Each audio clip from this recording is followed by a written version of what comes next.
Hey guys, welcome back to the Personal Transformation Podcast. My name is Dan Storey, author of the Personal Transformation Blueprint. And in this episode, we're going to talk about choosing a vehicle for change. It's important that we choose a specific vehicle for two reasons. Number one is we want something to channel our focus and our energy and our resources into that's going to help us escape the situation we're looking to escape from. And secondly, it's also going to encourage us to focus and become a little bit more intentional. So many people try and change 100 things all at the same time, and then they fizzle out because they just don't have enough energy. So really thinking about a specific vehicle for change is going to allow you to do the things you want to do and get the most impact from it. So let me give you a couple of examples. So the first thing is, let's choose a goal. And for many of you, if you've read the book and you know a bit more about me, then my chosen transformation, initially at least, was bodybuilding. And so I had a fitness goal, and I chose to use bodybuilding and fitness and things as a metaphor, both for physical change, but also the mental transformation that formed the basis of the book. And I talked to a lot of people about fitness, and some of them get excited and they're like, oh, I'd love to do something like that, but... And that's when the excuses come in. After that, but I'd love to do something, but, and here's a few of the things that I hear. I don't have the time. I hate the gym. I don't like looking in the mirror. I could never do those photos. I just don't like to diet. There's so many reasons, right? And there's so many different excuses that people come out with.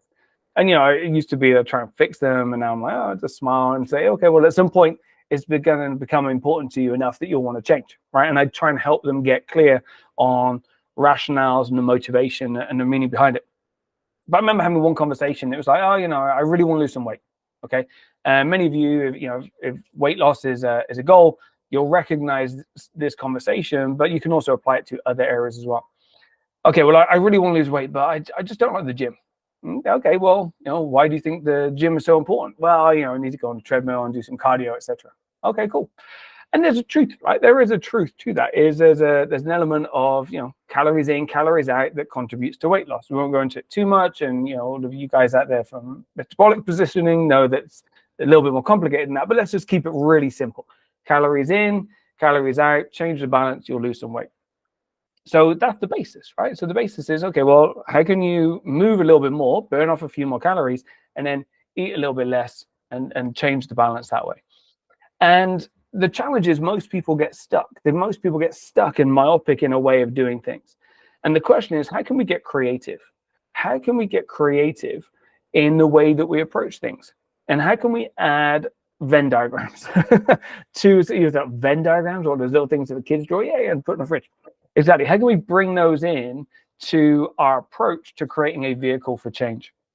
So let's think about this. Let's think about somebody who doesn't like the gym. All right. And that's just one example. Okay. So on this side, let's think about calories in, calories out. Let's burning calories. What are the other ways that you can burn calories? For example, well, there's dancing, there's walking, there's swimming, there's gardening. There's all sorts of things that allow you to move more that are not based in the gym. Maybe you do like the gym, but you don't want to do the gym with the muscles and stuff. You want to go to a class, you go to spin, you can do yoga, you can do all of these different things. It's some group exercise. Maybe you like to train on your own. Maybe you don't like to train on your own. Maybe you prefer other people. Suddenly we've got all of these different options of things that we can do. And so it's either group or individual. There's so many different things we can do. And then on the other side, you've got, how can you reduce the calories a little bit? There's sort of things are better. So maybe I can eat healthier, or maybe I can, add salads into my food, or maybe I can learn to cook a little bit more, something along those lines. There's lots of different ways you can get creative around that aspect of the equation as well. And so rather than just being myopic and say, well, I don't want to go to the gym and I don't want to do this, get creative. How can you write a massive list of all of these things and add another massive list? And then where the Venn diagram comes in, say, okay, well, how could you overlap three of the things that you really, really like? How could you do that? And so, imagine this. Imagine if you created a group of people that like dancing. Let's say ballroom dancing. I'm going to completely put it in there. And then, with dancing, there's a social thing. How can you then add in an element of cocktails? I'm not promoting alcohol, but, make it fun as well. But you add in a skinny cocktail masterclass at the end of it. This is how I just come up with this entirely on my own. but I'm sure there's a market for that, right? Ballroom dancers like skinny cocktails, want to get in shape. Brilliant. You could market the heck out of that. Now, would that be fun? Possibly, for people who are in that right frame of mind. But all that is a very basic Venn diagram where you take one thing, one idea, overlap it, bam. Now, you could do that easily. So think about some of the challenges you set. Maybe you want to be in business. Yeah, maybe there's a business goal that you've got. And there's a revenue target, all of these kind of things. How can you add two things? How can you do sales and relax at the same time? I don't know. Can you find a way to do a standing desk is a great one. A friend of mine had the standing desk with the treadmill. She was able to get in like 30,000 steps a day and still hit all her sales targets. It's absolutely insane. So Venn diagrams I love. From a choosing your vehicle perspective, it means you get creative. Write an exhaustive list. Now, the excuses are still going to come in. Yeah, I know, but this is going to happen. Yeah, this is going to happen. That's another excuse thing. We'll cover that in another session. But what I want to say is the vehicle doesn't have to be limited by the obvious choices. And, find a way to do that. If you're creative and you want to do a creative piece or creative work of art, whatever that is for you, it doesn't matter. It doesn't matter what society says is appropriate. Does it meet the goals that you have? Fitness is just a really easy one with that kind of calories in, calories out perspective. But think about this. What is a vehicle for you? And in the book, I talk about the id, the ego, and the superego. We come to psychoanalysis from Freud's work. And ideally, this id is this pleasure-seeking center of the brain, and all it wants to do is have fun, right? All it wants to do is have fun. And then the superego on the other side is this conscious that we've got that says, oh, we should do these kind of things. These are the beneficial things. And you've got the ego in the middle who's the mediator, and you've got this kind of pull all the time. So if you're constantly trying to do things that are sensible but don't excite you, then you're going to be fighting against this inner turmoil that says, I want to have fun, I want to have fun. It's really difficult to remedy that. And, willpower can do it for a bit, but after a while, you're going to get tired, you're going to get bored, and things are going to go back. So whatever your goal is, find a way to make it fun. Find a way for you to make it engaging, enjoyable, whether that's unique to you or other people do it as well. And just remember that if it's unique to you, then there's a fine line between passion and a fetish. just go with that. So that's number one. Choose a vehicle that is fun and enjoyable for you. And secondly, once you've got a vehicle, even then, you may want to focus in a particular direction. Okay, you may want to focus in a particular direction. And in the book, I talk about a couple of examples. One is weight loss and one is finance. Let's talk about the finance one first.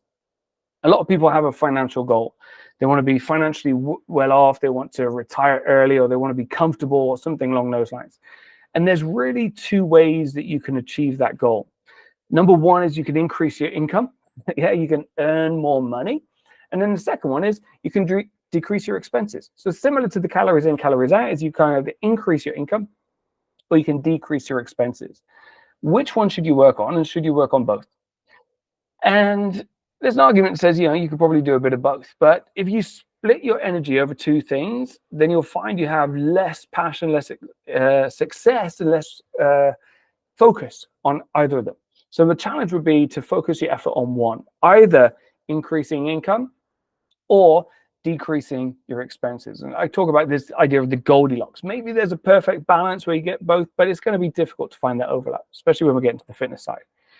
So think about your journey for just focusing on one aspect. So if you are financially minded, maybe if you've got lots of income at the moment and you want to become more financially independent, then maybe it's best to focus on reducing your expenses. If you've got very low expenses, but you don't have a huge amount of money coming in, then maybe all of your effort needs to go into driving up the level of income that you've got. Don't worry about saving money. That's going to make small percentage gains and small improvements there. The real benefit is going to be coming from driving income and finding new ways to add income into your finances. Coming back to the fitness goal, again, if you want to tone up, there's really two ways you can do it. And a lot of people, want to get toned for the summer or something like that, or a key event during their life, like a wedding or something. There's two ways to get toned up. Number one is you can increase muscle mass. Okay, you can increase the size of your muscles so they push through the skin a little bit and you look a little bit more lean, or you can decrease weight. Okay, you can decrease weight. You can reduce the body fat stored on the body so you become leaner, slimmer, more slender. Okay, which reveals the existing muscle that you have. There's only two ways about it. Which one do you focus on? Well, like I said, in fitness, there's an element called the Goldilocks zone, which is this theoretical area where in between fat loss and weight gain, you can do both at the same time. Now, it's really difficult to achieve because of two components. Number one, if you want to lose weight, you have to be in a calorie deficit. Okay, you have to have fewer calories in than are going out, or the other way around. Fewer calories coming in and going out. Exactly. Yeah, that's what I said. And if you want to put on muscle, then you need to be in calorie surplus. You need to be intaking more calories to build the muscle than you're burning off. So to do both at the same time is really very difficult. And some people think you can do it. Some people say you can't. And if it is possible at all, it's very difficult to do. So what should you do in those situations? Well, the answer is periodize. Periodize. And so it's about taking a phase to do one and then a phase to do another. So let's say you've got this goal to tone up. Do you have some good muscle mass already? Like, have you been training for a bit? Then maybe you just start on the diet. Maybe you go into a calorie deficit and you start to reduce the body fat and take that down and show what you've already got underneath. If you're new to fitness, and actually maybe you get a whole bunch of gains from increasing some muscle mass. Maybe you're not overweight, but you could do with a little bit of toning. Well, let's put some muscle on you. So we'd actually go probably increase your calories and then try and build some muscle. You wouldn't try and diet at the same time. You'd focus on muscle. Maybe you do month, 2 months, 3 months of building some muscle, and then you go for a diet phase at the end. So you do one, then the other, one, then the other. Same for me. So when I'm doing my fitness competing, there's a time where during off season, I'm in like calorie surplus. I'm trying to put on a little bit more muscle in the areas where I need to develop. And then later on, I'm going to go into calorie deficit and start to lose those. So I can periodize throughout the year. Okay, don't try and do too much. Again, if you try and do both at the same time, you're going to have ineffective gains in both areas, which is going to be less effective than choosing one and then choosing another. Okay, so the vehicle for change, this is super important because, like I said, many people get it wrong in two ways. They choose a vehicle which is not aligned with them from a psychological perspective. So the id wants to do something, the super ego is saying, no, we should do this. This is a more sensible way of doing things. Yeah, but I like this. No, and there's an argument, and we can't mediate that for long enough without getting exhausted, right? And if you've ever tried to willpower your way through something that you really don't want to do, it doesn't last very long, right? So we need to find a way to align ourselves psychologically using our id and our super ego. And if you look into the theory of behavior change, then it's about aligning our attitudes and our expectations and those of our peer groups as well, super important, around something that supports our journey. And peer groups being important, social norms, the people you spend time with will reinforce the expectations you have. So that's super important as well. Choosing a vehicle which aligns with the passions you have, and you have to get creative, right? So you choose an option that combines elements from some of the different areas, not necessarily just choosing the treadmill if you want to lose weight, not choosing to do an internet business because everyone says you should do internet business when you hate computers, yeah? Not choosing social media, becoming an influencer if you don't like the spotlight. These kind of things are way outside of our comfort zone and they don't align with us as an individual. Don't try and force it. Find other ways. There's so many different ways to achieve your goals that you can get creative. So write a list, write another list of things that you also like, put those two together, see if anybody else likes it, and then you're off to the races. So that's number one, getting creative on the vehicle. Second one is making sure that vehicle is pointed in the right direction.